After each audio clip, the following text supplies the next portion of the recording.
everybody! Boom boom! Ayan, kamusta kayo dyan mga ka-59? Welcome back ulit sa aking channel mga mamas. Samang dako ng mundo kayo naroon. Saludo po sa inyo. Welcome back mga ka-59. Long time no see. Mga ka-59, meron naman tayong bibigyan ng reaction ngayon mga ka-59, no? Yung sa napipintong pagbabalik ni Luis sa mga manalastas. Boom boom! Yun mga ka-59, talaga naman yung mga wish ng karamihan ay malapit nang matupad. Dito ngayon papasok mga ka-59 yung magpapabida-bida na naman sila. Ano naman nasasabihin ng Desi Wakwak na yan? Ano naman nasasabihin ni Estefania?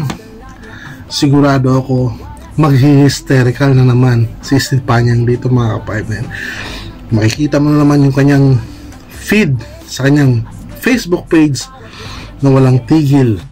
Alam mo, real talk mga ka-59, kung ano yung mga sinasabi lahat ni Stephen doon sa kanyang Facebook, yun ay sinasabi niya patungkol lahat sa sarili niya. Kagaya nga na sinasabi ko noon pa mga ka-59, itong mga taong ito walang kasiyahan. Simple lang naman kasi ang niling. Kung gusto mo ng kaligayahan, kung gusto mo ng kasiyahan, magkaroon ng proper closure. How? Paano mangyayari ang proper closure? Makipag-communicate kayo sa mga manalastas. Makipagkita kayo sa kanila. At doon magkakaalaman kung sino talaga ang nagsisinungaling. Baliwala yung inyong hirit dyan sa Facebook.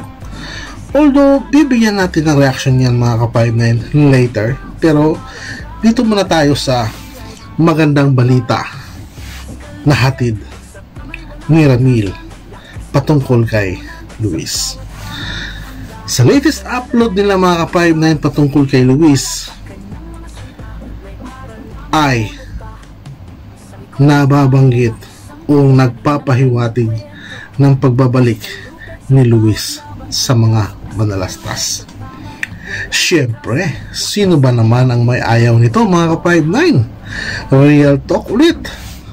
Siyempre naman dahil sa kababaan ng kalooban ni Luis, deserve niya ito.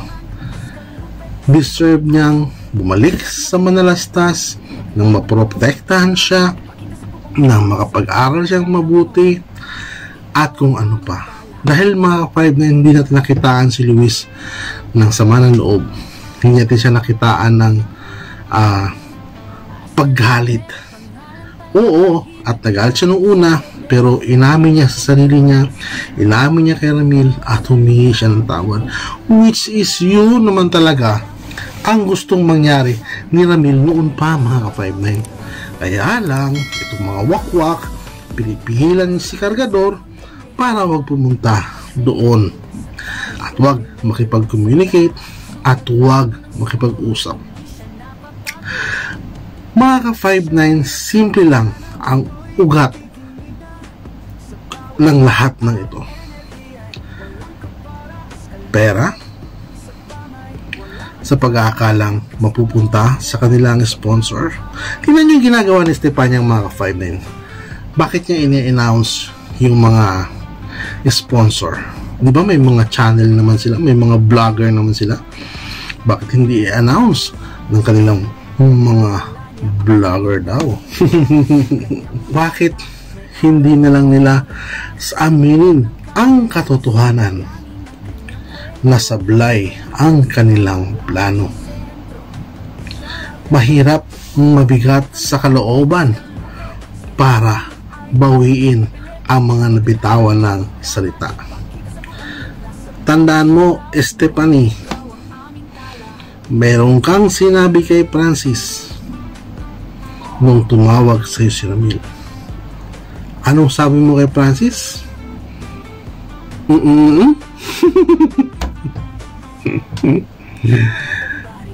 Pag nalaman ni Francis yan, nabanggit ko na rin ito sa dati kong vlog, pag nalaman ni Francis yan, delikado ka.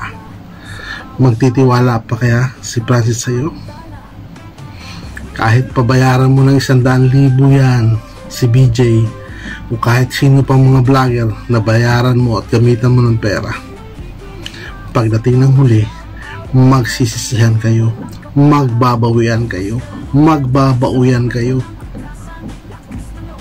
At sasabihin mo naman, kung hindi sa akin, hindi ka mapupunta dyan. Kung hindi sa akin, hindi ka matutulungan dyan. Ngayon, mga ka-59, malinaw na malinaw pa sa sikat ng araw ang pagbabalik ni Luis sa pamilya Manalastas, which is yun ang kaabang-abang, mga ka-59. At ipagpasalamat natin sa masugid na sponsor, matatag at matikas na sponsor ni Luis, at hindi talaga siya pinabayaan. May respeto kay Tatay Ram, may respeto kay Tek Ram, may respeto sa pamilya Manalastas, may respeto kung paano makipagkapwa tao. Kasi mga ka-59, sila ay nakakaalwan sa buhay. Ito yung totoong mga nakakaalwan sa buhay. Sila yung tumutulong na walang binibigay o walang hinihinging kapalit sa kanilang binibigay. Hindi katulad ng iba na ang dami mong sinasabi, ang dami yung sinasabi, ni hindi pa nga umabot ng 1,000,000 ang tulong nyo. Kung tutuusin, masyado lang kayong pasikat, masyado lang kayong ganito, ganyan. Real talk, mga ka-59, deserve ni Luis ang makabalik sa mga Manalastas. At ang kargador, sigurado ako, kagaya ng mga nasabi ko na ng mga nakaraan, kung malagpasan niya ang 1 taon, magmamaximize ng 2 years, maglalaho ang mga yan. Kawawang Dave, kawawang kargador, maiiwan na nakatenga. Bakit? Wala naman siyang hanap buhay. Kaya na ba niyang buhayin ang sarili niya at this time? Well, pwede siguro kung hindi na siya mag-aral. Kukuha siya ng kanyang trabaho para matustusan yung kanyang sarili, which is yun ang pinakamaling desisyon na nagawa ni Dave. Ang naniwala siya sa kanyang Ninong F, ang naniwala siya kay D, na matagal naman nang pinagbabawalan ni Ramil na huwag siyang maniwala doon. Natukso lamang ang mga yon, na pinapahamak lamang sila ng mga yon. Pero mga ka-59, eto ngayon ang nangyayari.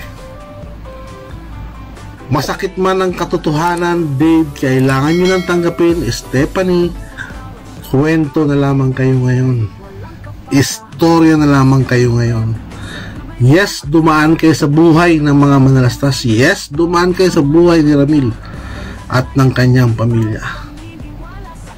Kwento na lamang kayo ngayon. Kung may nagawa man kayo o may naiambag man kayo noon, kwento na lamang kayo ngayon. Kung ano man ang iniisip ninyo, hanggat hindi kayo magsisisi, hanggat hindi ninyo binibigyan ng chance ang sarili ninyo na makausap si Ramil, ay hindi po magbabago ang stand ng mga Manalastas. Bakit hindi na sila nag-retaliate? Bakit hindi na sila nag-iingay? Hindi pa ba kayo nagtataka? Gusto niyo ng mga legal na paraan, di ba? So bring it on. Bring it on. Para magkaalaman na tayo, mga ka-59. Hanggang dito na lang muna ang ating reaction video na ito, mga ka-59, patungkol kay Luis. Mga ma'am, mga sir, saan mang dako ng mundo kayo naroon, saludo po ko sa inyo. Hanga ako sa iyo, Luis. Hanga kami sa iyo, Luis, dahil sa iyong kababaan loob at paghingi ng tawad kay Tatay Ram.